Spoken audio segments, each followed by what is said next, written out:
After moving to a small town with her husband, a young artist begins to suspect that her home harbors a dark secret. Welcome back to my channel. My name is Justin. I love to watch movies. If you guys love to watch movies, you guys are in the right spot.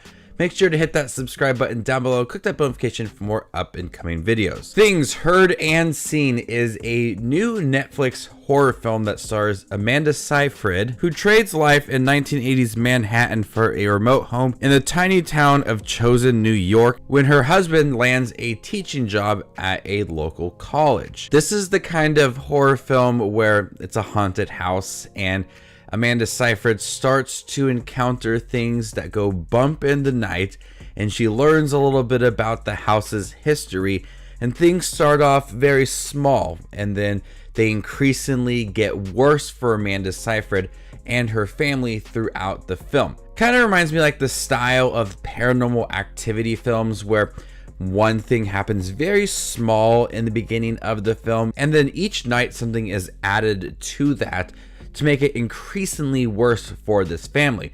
And that's essentially what Things Heard and Seen is that things start off very small. You see things in the background and you kind of have to catch it, and it haunts you right there and kind of sets up the tone for the movie, and then increasingly gets worse and more disturbing and more frightening for these characters.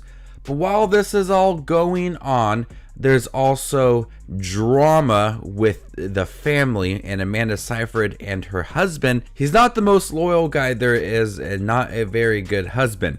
So the movie is trying to juggle this haunted house story with this dramatic part of the movie with Catherine and George and the relationship and their young daughter as well.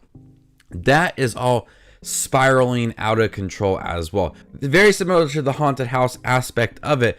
The relationship seems okay in the beginning of the film, but it's definitely strained, and throughout the movie they are putting themselves in predicaments that are challenging to their relationship, and they argue with each other more and more throughout the film, which always leads to another argument throughout the film and something that is challenging both of them and really testing the relationship. Do they want to stay married, or are they okay with not being faithful to each other? The horror aspect of it I thought was handled really well. There were moments in here of sheer terror. There was moments where in the corner of your eye you see a ghost and there's loud noises. It's all kind of startling.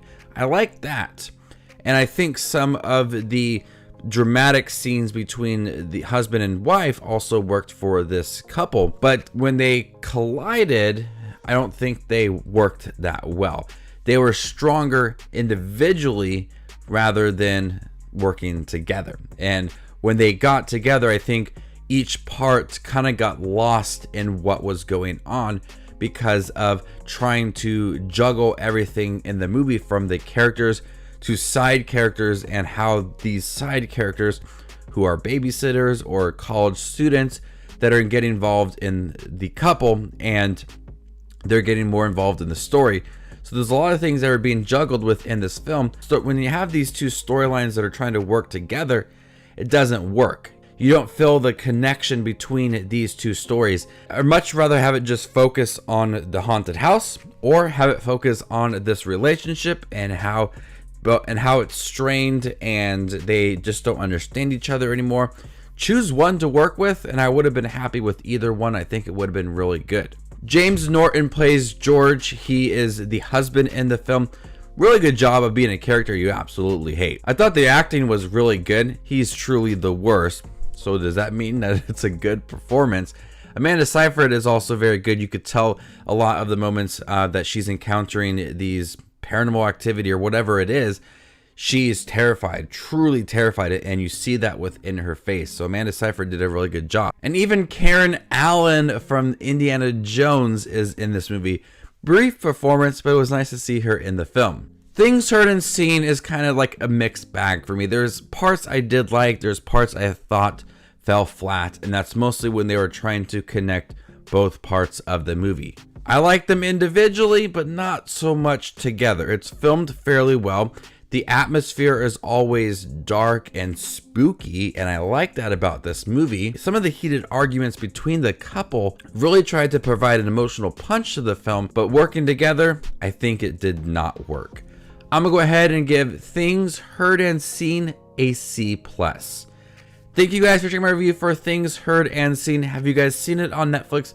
What'd you think about it? Let me know in the comment section down below, and stay tuned for more up and coming content. My name is Justin Watches Movies, and you guys stay classy, YouTube.